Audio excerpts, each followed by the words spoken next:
ras-le-bol.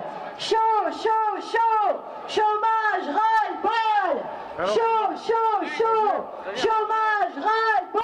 Les chômeurs ont manifesté dans les rues de Bordeaux. Plus de 500 personnes de la victoire à la Comédie. Nous rencontrons Michael Zimmermann, un jeune étudiant et un jeune chef d'entreprise. Vas-y. C'est une manifestation assez intéressante, même si malheureusement il n'y avait pas assez de monde. Ouais. Alors que tout le monde est touché par la précarité, par le chômage. D'accord. Comme ceux qui peuvent regarder à côté. Mais malheureusement il n'y a pas beaucoup de monde qui se mobilise en réalité, donc c'est assez dommage. On peut espérer en tout cas que par la suite il y a d'autres mouvements, notamment la semaine prochaine, le 10 décembre à 15h à la Victoire. Il y a une manifestation pour les migrants, Ouais. réfugiés, donc ce serait pas mal qu'il y ait du monde, mais on verra. Sarkozy et Juppé battus, Fillon risquerait d'arriver. On nomme Mélenchon, pratiquement c'est le seul qui serait de la gauche à la gauche. Pour toi en tant que jeune, qu'est-ce que tu peux dire sur cette situation? Vous verrez la crime. Hein? Merci.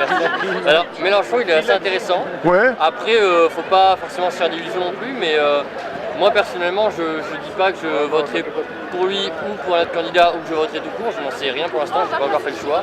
Je pense qu'on a largement le temps de choisir. Mais Mélenchon est en tout cas une très bonne chose. On voit le fait qu'il monte, c'est peut-être une impulsion, on verra ce que ça va donner.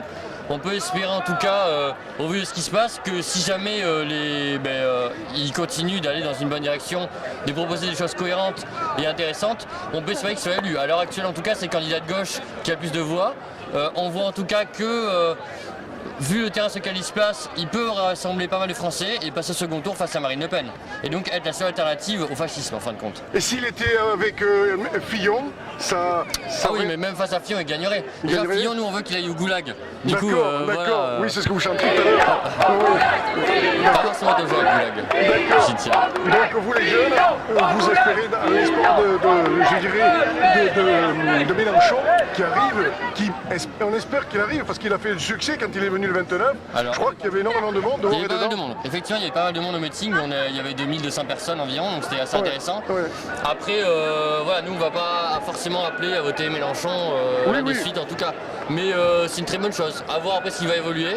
Mais bon, c'est une bonne surprise pour le moment. On verra. Là pour l'instant, les chômeurs ont manifesté. Il y avait beaucoup de rassemblements. Précaires aussi. Oui, les précaires, mais il y avait beaucoup de rassemblements, du moins des syndicats, quelques syndicats, et aussi quelques jeunes. Est-ce qu'aujourd'hui, on se sent concerné aussi par ces chômeurs qui aujourd'hui étaient un petit peu isolés et qui manifestaient, ils n'étaient pas nombreux. Là, ils sont un peu plus nombreux. Il faudra qu'ils le soient un peu plus.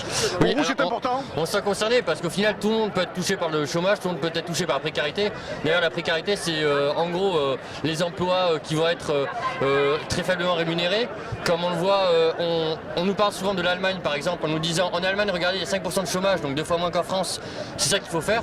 En réalité, en Allemagne, aujourd'hui, il y a des travailleurs qui gagnent l'équivalent d'un demi-SMIC chez nous, alors qu'ils travaillent 40 heures. Ouais. Donc c'est une précarité qui est atroce, contre laquelle on doit se liguer à fond. Et c'est pour ça qu'on doit se unir. Donc aujourd'hui, certes, il n'y a pas beaucoup de monde, mais on peut espérer que le mouvement prenne de l'ampleur. Et on peut espérer que en 2017, ça se transforme en résultat dans les urnes. On peut espérer en tout cas qu'il y ait une mobilisation qui soit grandissante et qui à terme aboutisse à un changement d'ici quelques mois ou quelques années. Pour toi, quel message fort tu as envie de faire passer? Quel le même message message à passer. Mais ce serait pas mal qu'il y ait plus de monde qui se rassemble, parce que voilà, tout le monde peut être concerné. Il y a pas mal de gens qui nous regardaient, qui ne savaient pas trop quoi penser de nous, parce qu'on n'était pas nombreux, ce qui est normal. Ouais. Mais nous, ce qu'on dit, c'est qu'au final, on défend tous la même chose. On est conscient qu'il y a une portion de la population qui, malheureusement, détient une grande partie des ressources. On le voit de plus en plus, alors qu'il y a une grande majorité de la population qui travaille de plus en plus et qui a de moins en moins de revenus. C'est ce à quoi on s'oppose aujourd'hui. Et c'est pour ça que nous on aimerait bien qu'il y ait davantage de monde qui se mobilise au fur et La à classe mesure. moyenne est touchée. La classe moyenne, parce que- d'ailleurs même on parle de classe moyenne aujourd'hui, mais en réalité on peut diviser plutôt ça en deux classes. Des gens qui sont très riches et après le reste de la population. Parce qu'on voit très bien qu'aujourd'hui une classe moyenne, avec les impôts qu'il y a derrière, le fait que malheureusement il n'y ait pas d'aide, que très vite en fait on donne de l'aide qu'aux très pauvres pour qu'ils puissent juste se nourrir et vivre et survivre. Pas au détriment de la classe moyenne, je ne vais pas dire ça. Mais on se rend compte en réalité que c'est tous ensemble qu'on doit se bouger contre une minorité qui aujourd'hui détient de plus en plus de pouvoir et qui au final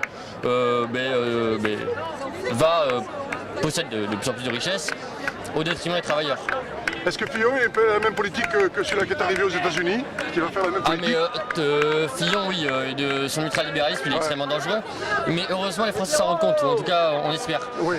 Parce que Fillon, déjà de base, ce qu'il veut, c'est en gros travailler plus pour gagner moins, ce qui est complètement irréaliste. Aujourd'hui, on voit très bien que si jamais on veut contrer le chômage, il faut partager le temps de travail, c'est-à-dire passer déjà, mettre en place 35 heures, mais les 35 heures qui soient respectées, pas comme aujourd'hui où on est à 37,5 heures, voire 40 heures dans la majorité des entreprises.